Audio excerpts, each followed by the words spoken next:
Well, hey, good afternoon to you. It's a beautiful day. We're down here at the Ozarks. Just a gorgeous day. It's been very, very cold, and I think it's about 60 some right now. It's nice, very, very nice. I hope you're having a blessed day. And I was actually here filming another video, and I've been praying at the end of videos. It's just what God told me to do, and so I'm going to do it. And as I was praying, it came to me to pray for people to see God's will in their life. And then I kind of even as I prayed it, I hesitated to pray that because I had to add, after I hesitated, I had to add this concept, well, but let them see it and let them make that decision for themselves if they want that or not. And really what I meant by that, and why I even hesitated to pray for people, because sometimes you're praying for people and they might be like, whoa, don't pray that for me, is when you're praying for God's will in your life, you're praying that He shows you how you could advance His kingdom here on earth as it is in heaven. And that's going to contradict you advancing your own kingdom. Because oftentimes when you advance God's kingdom, it leads to suffering. It leads to persecution. And I that's why I hesitated. I thought, well, I don't know if people want that. They should want it. I want it. I want to be about God's business, period. What that leads me to is often things that contradict what I want. So there's times where maybe I want to go to a place, but God says, don't go to that place. Or maybe there's a time where I want to go buy a thing, but God says, don't buy that thing. Or maybe there's something that He wants me to do that I don't want to do. Or maybe He's saying, hey, go do this thing. But I'm like, well, I gotta work today, or I have plans later on this afternoon, or wait a second, I can't do that because I'm going to be on this trip in a whole other part of the world. I can't do that for you, God, because I'm going to be on the other side of the planet. Like, we get so far away from what it is His will is for our life. And how do you know what His will is for your life? Well, and I believe this came upon me because we're also going through the book of Acts, verse by verse. And what you see in the book of Acts is you see that every single thing that anybody did that was part of the way of Jesus Christ, like those who were of, the Bible referred to at the time, the way, those who were of the way of Jesus, anything they did, that first church, they either got, like an angel told them to do it, so they did it. Or the Holy Spirit told them to do it, so they did it. Or Jesus told them to do it, so they did it. Or they saw in a vision, so they did it. Like everything. They didn't do anything according to their plan or their will. Like, at no point did Peter go, all right, everybody, here's, we all met and we came up with a plan, and here's the plan. Ever. And I believe that churches aren't achieving the things of Jesus Christ because they have an agenda. They have a business plan.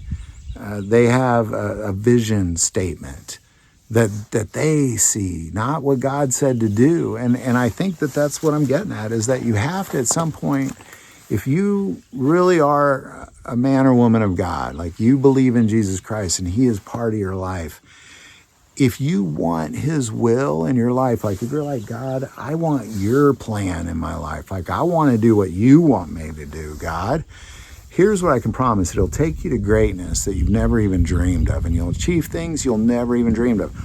The whole time that the disciples were going through the book of Acts, they were always like able to just do incredible miracles. Like Philip was able to just vanish and then just reappear in another city, able to heal people, heal the blind, raise people up from the dead. I mean, they were able to do things because they were obedient to the Spirit. And that's the decision you're going to have to make. Because if you're saying, God, I want to be about your business, what is your will in my life?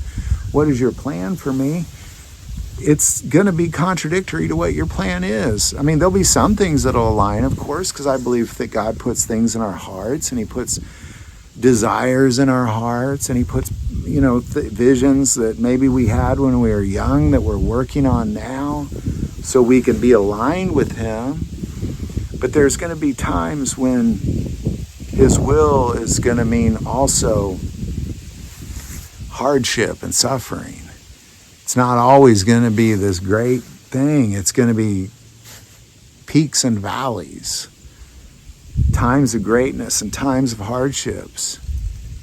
And I just believe as Christians, we have to come to this place in our hearts where, do you want that or not? Because if you don't want it, don't ask for it. Don't ask for it. And if you're watching one of my videos and I happen to be praying for it, I'll try to remember that and throw it in. Just then that way they can make the decision for themselves. And that was kind of the point of that whole thing, is make the decision for yourself. You don't have to, that's the thing that we have that no other entity in the world has, is this freedom. Like when you look at angels, they'll do exactly what God says. And if they don't, they're cast to this earth as demons. Whereas we're already on this earth and I can do whatever I want. I could ask God, what do you want me to do today, God? And he can say, do this thing. And I could be like, nah, I don't want to do that thing. I have that freedom. And you can too. You could tell God no. But the problem is with telling him no is he's going to quit asking you to do stuff. If he could trust you with a little bit, he's going to trust you with a lot. So if he says, you say, God, what do you want me to do today? And he says, well, why don't you go talk to that guy at work about something? Well, go talk to the guy about work. If you say, okay, and you go do that thing, then he's going to trust you with more. I've gone up to people, I remember one time I was at work and God kept telling me to go talk to this guy. I'd never even met him. I just read about him in an email once. And God's like, you got to go talk to that guy.